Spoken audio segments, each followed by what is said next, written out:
বিভিন্ন প্রার্থী থেকে নীলুফার চৌধুরী মনি আপনাকে দিয়ে শুরু করতে চাই। আজকে মাহাদি আমিন যেমনটি বলেছিলেন যে একটি দলের বাসায় বাসায় গিয়ে আইডি কার্ড ও বিকাশ নম্বর সংগ্রহ কাম্য নয়, এমন মন্তব্য তিনি করেছেন। একটি দল বলতে খুব সম্ভবত জামায়াত ইসলামকে বুঝিয়েছেন। তাও জানতে চাচ্ছি কাদের দিকে ইঙ্গিত করা হয়েছে এই বিষয়ে, এই অভিযোগের বিষয়ে কি বলবেন? ধন্যবাদ আপনাকে। যারা শুনছেন আমার শুভেচ্ছা অভিনন্দন, আমার সমালোচকের শুভেচ্ছা। দেখেন, এটা বিএনপি ইতিমধ্যে অভিযোগ করেছে, এর আগেও বিএনপির মহাসচিব অভিযোগ করেছিল, কিন্তু ইসি কোনো কর্ণপাত করেন না, ইসি কিছুই বলেন নাই। তাদেরকে যাদের সম্পর্কে অভিযোগ করেছে একটা বিশেষ দল, তারা বাড়ি বাড়ি গিয়ে অনেক আগে থেকেই তারা ভোট চাওয়া তো আছেই, ভোটের সেই কসম কাটিয়ে মাথায় হাত দিয়ে বিভিন্নভাবে কনভিন্স করার চেষ্টা করে। এবং আপনি জানেন বাংলাদেশের নারীরা এখনো ভেতরে যারা বাড়িতে থাকে হাউসওয়াইফ, তারা কিন্তু একটু নরম মনের হয় এবং তাদেরকে বায়াস্ট করার জন্য যার পর নয় চেষ্টা করছেন। এবং সর্বশেষ যেটা বাসায় বাসায় গিয়ে ভোটার আইডি কার্ড সংগ্রহ করার তো কোনো কারণ নাই। এই টাইমটায় ভোটার আইডি কার্ড এবং বিকাশ নাম্বার, এই যে বিকাশ নাম্বারে অর্থ, আমরা জানি একটা দলের কাছে প্রচুর পয়সা আছে এবং তারা খরচও করে। অর্থ খরচ করা আমি খারাপ কিছু বলছি না, কিন্তু রুলস অ্যান্ড রেগুলেশনের মধ্যে থাকতে হবে। নির্বাচনে কোনটা যায় কোনটা যায় না সেটার মধ্যে থাকতে হবে।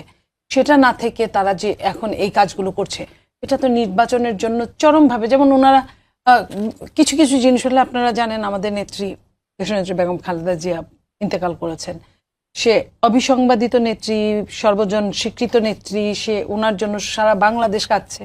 সেই মানুষটার জন্য মিলাদ হবে, এটাই স্বাভাবিক। এবং মৃত্যুর 1 বছর 2 বছর পরে প্রতিদিন হয় না।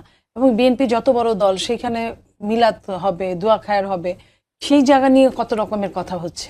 এই জায়গা নিয়ে আমাদের নেতা জনাব তারেক রহমান, উনি 17 বছর পরে দেশে ফিরেছেন, আসার পরেই তার মায়ের এই অবস্থা হলো। এবং সবকিছু মিলে যে অবস্থাটা, ওনার জীবনের উপর এখনো রিস্ক, এইসব নিয়ে যেভাবে ইসিকে দোষারোপ করা হচ্ছে, অথচ এত বড় ঘটনা, প্রোটোকল নিয়ে কথা, হ্যাঁ প্রোটোকল নিয়ে, যেটা তার জীবনের রিস্ক, এটা কিন্তু যারা কমপ্লেইন করছে তারা নিজেরাও জানে, তারপরেও তারা বলছে। এবং এগুলো হলো গিয়া এটার উপায় ছিল না এবং হালকা ছোট ছোট ইস্যু, অথচ বড় বড় ইস্যুর মধ্যে আপনি এই যে বিকাশ নাম্বার চাওয়া, এই যে বাড়ি বাড়ি গিয়ে আপনার ভোটার আইডি কার্ড চাওয়া, এবং আরো যেটা ইম্পর্টেন্ট, যেটা ইসির দ্বারা আমরা আমাদের লোক নাকি ইসি, ইসি যদি আমাদের লোক হয়, আমাদের তো ভোটটাই ধ্বংস করে দিচ্ছে ইসি।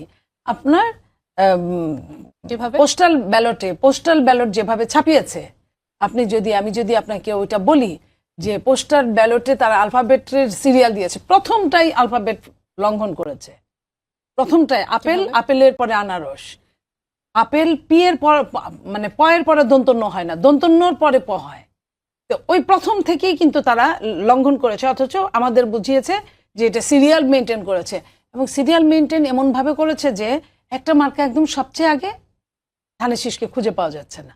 ধানের শীষকে খুঁজতে খুঁজতে সেও পাওয়া গেল, সেটা কোথায় একটা চিপার মধ্যে, এবং সেটাকে ভাঁজ করলে আরেকটা ঘরে ভোটটা পড়ে যায়। মানে সিলটা 2 ঘরে থাকে, 2 ঘরে সিল থাকলে ভোটটা নষ্ট হয়। তার মানে কি, ইসি যদি আমার লোক হতো, ওই সামনে একটু বুঝা হইতেছে বড় দল দেখি একটু ভয়ে ভয়ে কথা বলছে ইসি, অথচ ভেতরে ভিতরে কত বড় ষড়যন্ত্র করছে। এবং আপনি আরো যদি অবাক হওয়ার মতো, পোস্টাল ব্যালট বিভিন্ন বিদেশে বিভিন্ন বাসায় পাওয়া গেল, যাদের বাসায় পাওয়া গেল এক এক দেশে, তারা কিন্তু ওই একটা দলের নেতাকর্মী, আর কারো অন্য কোনো দলের নেতাকর্মীদের বাসায় পাওয়া গেল না। তাহলে ইসি থেকে যদি ওইখানে পোস্ট না করা হয়, না পাঠানো হয়, তাহলে কিভাবে পেল?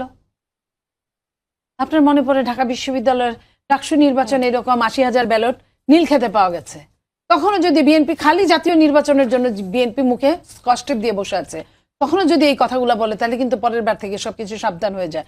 সেম ঘটনাটা কিন্তু আমরা বিদেশে এই জিনিসগুলো দেখছি। তাহলে আপনি এটার পরে আপনি কি করে বলেন যে ইসি যারা বলছে যে ইসি বিএনপির হয়ে কাজ করছে, ইসি বিএনপির হয়ে কাজ করলে বিএনপির মরণঘাতী জায়গায় বিএনপিকে নিয়ে যায়, যেখানে 15 লক্ষ ভোটের ব্যাপার, 15 লক্ষ ভোটের যদি এই অবস্থা হয় যে একটার মধ্যে সিল মারলে আরেকটাই চলে যাবে, তাহলে তো বিএনপির সব ভোটগুলাই নষ্ট, যারা বিএনপিকে ভোট দিবে। আবার ধরেন আপনার রক্ষক যখন ভক্ষক হয়ে যায়, এমন ভক্ষকের কাছে রক্ষক বানানো হয়েছে যে সে নিজে প্রার্থী, সে নিজে আলাদা দল করে, তার বাড়িতে ভোটের সমারোহ। তো এইভাবে তো একটা দেশের ইলেকশন এটা চলতে পারে না। সেই ইলেকশনটাকে কিভাবে আমি লেভেল প্লেইং ফিল্ড বলবো?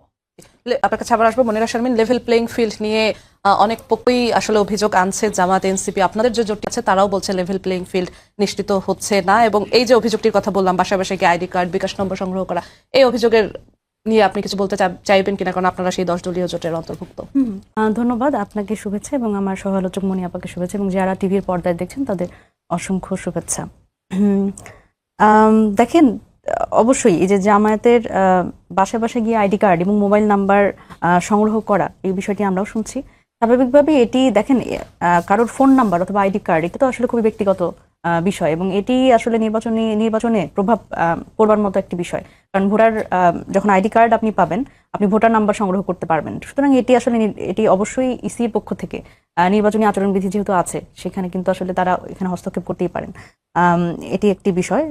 এই বিষয়ে আসলে সাপোর্ট দেবার মতো আমি কিছু দেখি না, কারণ এটি ব্যক্তিগত জায়গা হিসেবে এই প্রচারণার দায় আপনারা নেবেন না। Of course not. এটা এনসিপি যদি করতো সেটার দায় হয়তো আমি নিতে পারতাম, কিন্তু জামাতের এই ধরনের বিষয়ে যদি তারা করে থাকে তাহলে অবশ্যই সেটি আসলে ঠিক না। এবং এটা ইসি তো আছে এই বিষয়গুলো পর্যবেক্ষণ করবার জন্য। ইসি তো আসলে অনেক, আমরা দেখছি যে অনেক দলকে তারা আসলে খুব গুরুতর অপরাধ না করেও তারা শোকজ খেয়ে যাচ্ছে। আমাদের দলের কথাই যদি বলি, আমাদের নাহিদ ইসলাম এবং ঢাকা 11 আসন এবং ঢাকা 8 আসন নাসিরউদ্দিন পাটোয়ারি, ওনাদের দুইজনকে শোকজ করা হয়েছে। ওনারা হা ভোটের প্রচারণা চালিয়েছে, কিন্তু ওনাদের ছবি দিয়ে প্রচারণা চালিয়েছে। এটি একটা বড় ধরনের অপরাধ হিসেবে তারা দেখেছে, এবং এর জন্য তাদের শোকজ করা হয়েছে। কিন্তু এখানে আপনি যদি দেখেন যে এই যে বিষয়টি বললেন, জামায়াতের বিষয়টি, এটি সহ আপনি ঢাকা শহরে, আমার মনে হয় তারেক রহমান আসার পর থেকে তারেক রহমানের যে পরিমাণ ছবি ঢাকা শহরে, এবং সেখানে প্রতিশ্রুতির মোড়কে যেই ধরনের প্রচারণা, এবং ফ্যামিলি কার্ড এবং কৃষক কার্ড নিয়ে আমরা যত ধরনের প্রচারণা দেখছি, সাথে সাথে আমরা যদি বলি শোক সভার বিষয়টি যেহেতু সামনে আনলেন আপা, আমি এখানে বলি যে দেখেন, মাহফিল এবং শোক সভা এই জায়গাটাতে কথাটা কেন এসেছে? বেগম খালেদা জিয়া উনি কিন্তু সর্বজন, উনি কিন্তু কোনো একক দলের নেই এখন আসলে। উনি, আমরা যখন বলি, যখন 5 আগস্ট পরবর্তী সময় আমাদের কিন্তু আমরা প্রথমে বলেছি যে বেগম খালেদা জিয়াকে মুক্ত করতে হবে। সুতরাং সেই জায়গা থেকে উনি আমাদের সকলের শ্রদ্ধাভাজন, এবং বাংলাদেশের রাজনীতির একজন অভিভাবক হিসেবেই উনি ছিলেন, এবং উনি এখনো আমাদের খুবই শ্রদ্ধাভাজন। কিন্তু বিষয়টি হচ্ছে যে যখন আসলে এই শোক সভা এবং মাহফিলের নামে যদি আসলে কৃষক কার্ড এবং ফ্যামিলি কার্ড দেখানো হয় বা এর ব্যাপারে প্রচারণা করা হয়, তখন আসলে অসুবিধাটা হয়ে যায়। কিন্তু মজার ঘটনা হচ্ছে যে ইলেকশন কমিশনের আবার এগুলো চোখে পড়ে না, কারণ তারা তো আবার সব বিষয়ে দেখতে পান সব জায়গায়। এটা আসলে তারা কোনটা দেখতে পান এবং কোনটা দেখতে, এটি নিশ্চয়ই তাদের এক ধরনের এজেন্ডা আছে তাদের ভেতরে। আরেকটা ব্যাপার দেখেন, আমার একটু সার্বিক বিষয়ে আসছি, আপা যেহেতু বলছিলেন, এই পোস্টাল ব্যালটের বিষয়টিতে বারবার করে সামনে এনে এক ধরনের বিভ্রান্ত তৈরি করা হয়। আমরা জানি যে আরবি হরফ, সেটা বাম থেকে ডান দিকে লেখার একটা রেওয়াজ আছে। এখন আমি যদি বলি বাংলা বর্ণমালা বাম থেকে ডান দিকে লেখা যায়, এখন উপর নিচে আসলে লেখা যায় না, এরকম কোনো ফতোয়া বা এরকম কোনো বিধি আমি আসলে কোথাও পড়ি নাই। হয়তো থাকতে পারে, হয়তো আমার চোখে পড়ে নাই। এবং একটা মজার ব্যাপার, যখন ওনারা বলেন যে পোস্টাল ব্যালটের এমন জায়গা আসলে ধানের শীষের মার্কাটা এটা খুঁজে পাওয়া যাবে না, তখন আমার মনে হয় যে আচ্ছা, বিএনপি বাংলাদেশে ভোট নষ্ট হওয়ার সম্ভাবনা, দেখেন, নষ্ট হওয়ার কথা আমি আসছি। কিন্তু দেখেন, একটা পুরো এই পেজে যদি ধানের শীষ খুঁজে পাওয়া না যায়, তাহলে আমি তো ভাবি যে এখানে আনারস আপেল মার্কা যাদের, সেই মার্কাগুলো সামনে থাকলে কি এত গুরুত্ব পাবে? এবং বিএনপি তো বাংলাদেশের এই মুহূর্তে সবচেয়ে বড় রাজনৈতিক দল, ধানের শীষ ভোট দেওয়ার জন্য লোকে খুঁজে খুঁজে ধানের শীষের ভোট দেবে। এবং আরেকটা মজার ব্যাপার দেখেন, খুব ভুল একটা তথ্য দেওয়া হয় যে পোস্টাল ব্যালটে আসলে সিলের ব্যাপারটা, ভাঁজ করলে ভোটটা নষ্ট হবে। পোস্টাল ব্যালট দেয় টিক, হ্যাঁ, টিক এবং ক্রস, এখানে তো আসলে সিলের কোনো বিষয় নাই। তো এই ধরনের বিভ্রান্তিমূলক কথাবার্তা আমার মনে হয় যে একটু মিডিয়াতে একটু কম বলা ভালো। এবং দেখেন, ইসির কথা যেহেতু আসলো, একবারই বলে ফেলি, সেটা হচ্ছে ইসি আসলে এত বেশি নিরপেক্ষ যে বিশেষ দলগুলো, আমি এটা জামায়াতের কথা বলবো এবং বিএনপির কথা বলবো, তাদের যে ঋণ খেলাপি, আমি আজকে খুবই একটা বিষয়ে এত কি বলবো, এত নেগেটিভিটির মধ্যে একটা পজিটিভ বিষয় হচ্ছে যে এই ভোট কি বলে, এই ঋণ খেলাপি তো আসলে ভালো ভাষায়, এটা একটু সুশীল ভাষায় বলি, এগুলোকে আসলে জনগণের টাকা চুরি করে যারা, এগুলো, এই চোরগুলোকে আসলে একজনকে অন্তত আজকে এই সংসদে যাওয়ার পথ রুদ্ধ করা হয়েছে, মঞ্জুরুল হাসান মুন্সি। সুতরাং এই চোরদের আসলে সংসদে পাঠানোর এক ধরনের এজেন্ডা নিয়ে বসেছে ইসি। এবং বিদেশি নাগরিক, এখানে দ্বৈত নাগরিক কথাটা বললে আসলে খুব শ্রদ্ধা দিয়ে বলা হয়, আমি বলি বিদেশি নাগরিকদের এক ধরনের সংসদে পাঠানোর একটা তারা এজেন্ডা নিয়েও ইসি বসেছে। সুতরাং এই জায়গা থেকে আমার মনে হয় যে পলিসিটা ঠিক করা উচিত, এবং ইসি আসলে নিরপেক্ষ ভূমিকা যে পালন করতে পারে, এটিও কিন্তু আসলে তার প্রমাণ করবার একটা বড় জায়গা